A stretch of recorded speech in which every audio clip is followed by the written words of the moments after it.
We hold these truths to be self-evident, that all men are created equal. Democracy is, in my opinion, the crown jewel of this country. For all the many times that we've failed to live up to our promise, it's always been democracy, either at the ballot box or on the streets, through labor unions or consumer boycotts. It's always been democracy that's carried us forward to fulfilling our promise. But lately, something feels very wrong with our democracy. So let's take a look at what's ailing our democracy and what we can do to fix it together. Tonight's top story: your congressperson's a telemarketer. Okay, which one of you messed with the teleprompter? Was it you, Tony, you little rascal? Want to make me look like a dummy on TV? Huh? Okay, apparently I'm being told that we're being completely serious. That really is the top story. Holy cow, that cannot be good for the country. So it turns out both parties operate large call centers about a block away from the Capitol building. Now, that's because it is illegal for a sitting congressperson to make calls and beg for money inside the Capitol building. Amazingly, take that same congressperson, put them in a call center down the street, and suddenly it's legal. Who knew? But as embarrassing as this story is for American democracy, I'm sure it is but a novelty and not an essential part of American governance. Oh, wait, sorry. Really should have read the teleprompter there. That's totally wrong. Turns out they spend half their day at the call centers. Now, this here is a leaked schedule that was given to incoming Democratic freshmen back in 2013. Note that they were told to spend 4 hours a day at the call centers, and only 2 hours on floor votes and committee meetings. So I guess Congress people spend more time being telemarketers than they do Congress people these days, which is a little confusing to me, but what do I know? I guess we'll just have to vote Republican. Oh wait, fake surprise, they do it too. I may have been a little bit too literal reading the teleprompter there, oops. Okay. According to Representative Rick Nolan, leadership from both parties push members to spend 30 hours a week at the call centers. And similar concerns about the number of hours have been voiced by Representatives David Jolly, Representatives Reed Ribble, and Representative Steve Israel. Now that is a lot of brave telemarketers speaking up on the issue. Congressman? Oh, right, congressmen. Sorry, almost forgot they were congressmen, but then again, so did Congress, so who are you going to blame? Now, we've had fun here, folks, but I'm sure that we're being a bit hyperbolic when we say things like telemarketing. I mean, I'm sure the fundraising going on at these call centers is more dignified and more sophisticated than simple telemarketing. I mean, this is the United States Congress, after all, and I'm sure that... Tony, why are you showing me a picture of where the interns work? Oh, really? Ooh, okay. Apparently, that is not the intern's cubby. That is where leaders of the free world spend 4 hours a day, every day, cold calling random donors from a pre-prepared list and following a script much like this one, that best helps them beg for money. Yeah, Tony, that just sounds like typical telemarketing, really. Yeah, I mean, I get that that's why we named the piece that, but I thought there would be like a, a twist. Yeah, it's pretty straightforward, isn't it? Yeah, they really are telemarketers, huh? That's pretty fucked. Tony, this piece, it's turning out to be a little bit of a bummer, and, well, back on Channel 09 News, I was called the king of the fluff. I kind of have a reputation to keep up. I did all feel-good pieces, and, well, this isn't very feel-good. So can we find like what we would call a classic King of the Fluff twist on this to make it a cheerier thing? Yeah, just take your time. I'm sure we'll find something. We'll be right back, folks. So yeah, it turns out your average congressperson, they're largely telemarketing based these days, which well, it's not great, folks, but at least they do have these leaderboards, which is nice because, working in an office like that can be pretty depressing. At least that's what our interns constantly tell us. So, having that competitive fun over who gets to raise the most money, well, at least that's good for office morale. So these Congress people have something to look forward to. Folks, we regret to inform you that we were wrong. The leaderboards are not fun. Actually, it turns out they pretty much control the entire United States hierarchy. You see, both parties, it's kind of a running thing I've been noticing. Both parties, just thinking out loud, but anyway, both parties have what's called a committee tax. That means that if you want to be the chairman of a A-tier committee, something like Commerce, Finance, or Appropriations, well, that's going to set you back between $1.2 and $1.5 million. Holy cow, Tony. I mean, that's a lot of extra telemarketing hours they got to do. Yeah, I mean, they probably don't even see their kids. Ooh, there's got to be something cheaper, right? Oh, there is? Okay. B-tier committees. Let's find out about those. So, if you want to be the chairman of a B-tier committee, something like transportation, I'm sure no one cares about that, well, that's going to only set you back $875,000. Enough to only have to work overtime on the weekends. Yeah, sorry, folks, that's about as cheery as we could make the piece. To be honest, I'm pretty disappointed. I'm supposed to be the king of fluff, but even I couldn't turn this one around. I guess I'm also a little bit disappointed in Congress on behalf of them being telemarketers instead of, representing their constituents and stuff. That's pretty disappointing too. But mostly the king of fluff thing, that hits me personally at home. But we did say we would find a way to fix this together, and we will. But we need some time to regroup, so...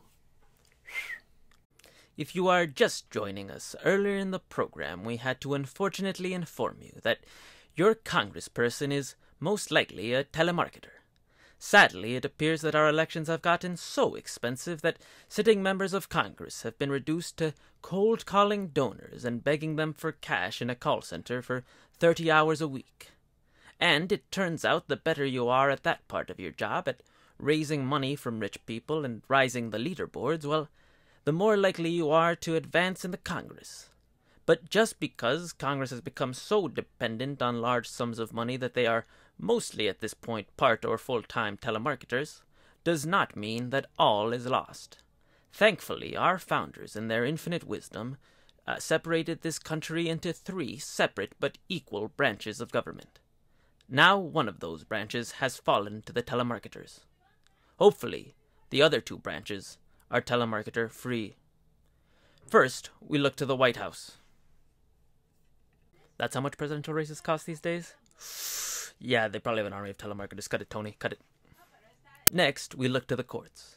The Supreme Court, being, well, the only branch of government that doesn't hold elections, is perhaps the one that is least likely to have telemarketers. And in an ironic twist of fate, it may be that our least democratic branch of government is the one that can save our democracy from this telemarketing nightmare. Our initial findings were mixed.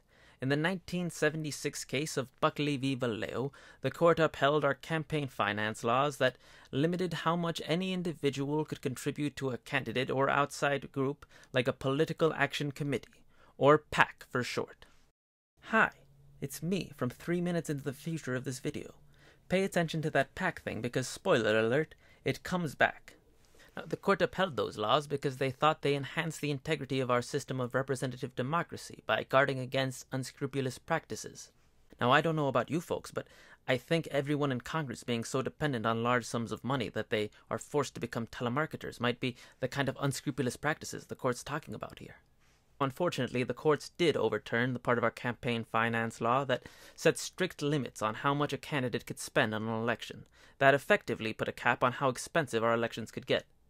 Now, they did that because they argued that it limited free speech, which opened the door for the argument that money is a form of speech and needed to be protected. Now, that argument seemed a bit silly to us here at Politically Explained, but in the interest of getting both sides of the story, we reached out to a crisp $20 bill for comment. Unfortunately, we didn't get a response back for some reason, who knows. Now, despite that minor money as speech hiccup, more good news came for those of us in the anti-being-run-by-telemarketer camp when in 2003, Congress passed the Mccain Feingold Act, a bipartisan piece of campaign finance law that regulated outside spending in our elections. And in 2003, the Supreme Court upheld almost all of the Mccain Feingold Act. Now, with bipartisan support and legal precedent blessing it, it appeared that perhaps building off the Mccain Feingold Act could be our best hope, so that our great-grandchildren may one day live in a world where our Congress is free of headsets. then in 2010 disaster struck, threatening to throw everything off the deep end and ruin our beloved democracy. What I am about to tell you is so important you simply cannot change the channel. It is vital that you know it, and you know it now. It simply cannot wait a moment longer. Unfortunately, it must, for this word from our sponsor. Yum Yum Insurance. It's the tastiest insurance in town. Yum Yum Health Insurance. It's goddamn delicious. I don't know if it's the tastiest healthcare, but actually it's pretty damn tasty, you know. You don't have healthcare. At all. We don't pay for that. Well, Tony, I'm just the host. You're gonna have to take that up with management if you want healthcare. You know, maybe unionize. Stand up for your rights. Oh no, I don't want to be a part of your union, Tony. I have healthcare, and they fire people for stuff like that. But why don't you go unionize with the interns? I gotta go film this, okay? Sorry about that, folks. Where were we? Oh, right, the Mccain Feingold Act. When we last left off, that best hope, the Mccain Feingold Act, well, in 2010, the Supreme Court looked at a case called Citizens United and titty-slapped the Mccain Feingold Act to death, overturning almost all provisions that regulated outside spending in our elections.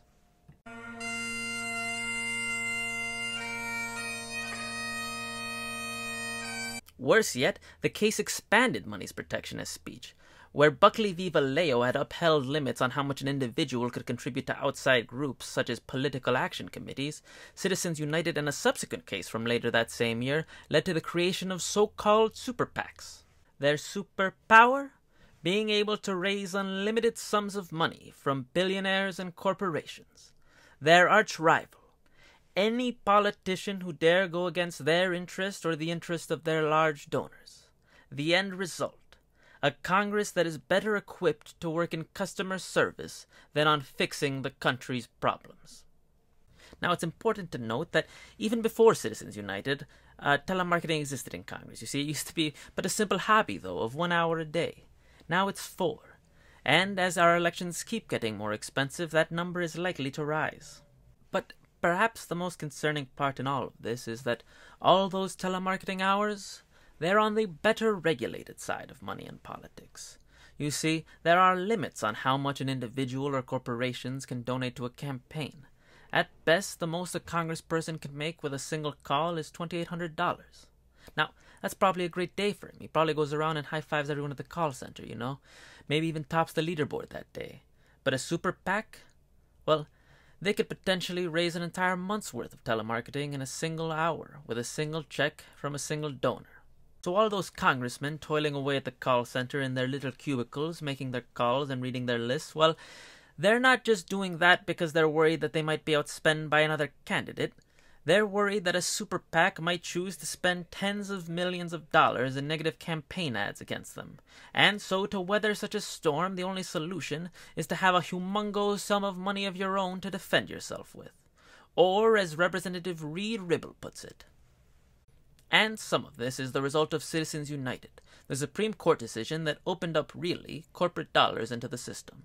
And so, if you want to have your own voice, if you want your voice to be heard as opposed to some outside group speaking for you, you better do your job and raise enough money that you can. So, if you want to have a voice of your own against these super PACs, which are largely funded by corporations and wealthy donors, well, you better get on the phone and call those same wealthy donors for a little bit of cash of your own. Whew. Yeah, Tony, this is getting a little bit back into that bummer territory we talked about earlier. I think we're going to need another classic King of the Fluff twist on this. Now, that last one with the leaderboards didn't really work out, so I'll give you an example this time, right? Back in my Channel 09 news days, right, I got a story. Crayon Company skirts a whole bunch of regulations. Kid eats a whole box of them, ends up in the hospital for weeks, almost died. Pretty big bummer, right? But, and here's the classic King of the Fluff twist. You ready for it? He pooped out a rainbow. I know, right? It reached the front page of Reddit. Everyone went crazy. No one even cared about the regulation or the fact that this kid almost died, Because they were so happy to see how silly rainbow poop looked. Yeah, I mean, that's why I'm the best in the biz, dog. That's why I'm the king of the fluff, Not just anyone can do that. So here's the ask. can we find the rainbow poop of super PACs? I think we can, Tony. I think we can. Yeah, let's take your time. We'll be right back, folks, with a little bit of rainbow poop. Well, folks, we promised you good news, and we found it. And a lot of bad news, too. But first, the good news. It turns out that super PACs are required by law to disclose where they're getting their money from. So even though outside spending is flooding our elections, we at least know that it's not from a malevolent foreign dictator or a criminal mastermind or just shady money in general. We know exactly where it's coming from. Unless, of course, they're using a 501c4. You see, that's the bad news we were talking about. 501c4s, they're what's known as a dark money group, which, it doesn't sound terribly reassuring. You see, they're like super PACs, except they don't have to disclose where they got their money from. But they are more regulated in how they can spend their money than super PACs. However, it doesn't really matter, because now there's these things called gray money groups, which is basically like a 501c4 and a super PAC had a baby. You see, the 501c4 raises the money and then donates that money to a super PAC, which can spend that money however they want without having to disclose the root donor, because they just went through the 501c4. So it's kind of the best of both worlds if you're a shady entity that's super wealthy and really wants to influence our elections without anyone knowing. So, I told you it was mostly bad news. And I guess the cherry on the cake is gray money groups are now the most common type of outside spending in our elections, which is, not great, folks. Oof. Not great. And then we thought, hey, maybe the states can fight this, take it local. But, no, turns out that's pretty fucked too, you see.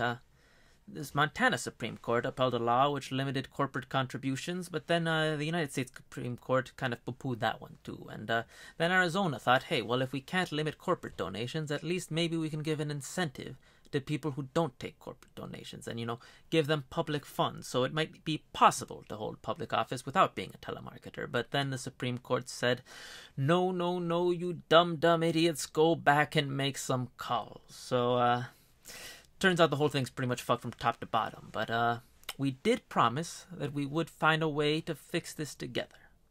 We still haven't, but hey, there's a commercial break coming up, so maybe we can figure it out after. Universal healthcare tastes bad. Ugh.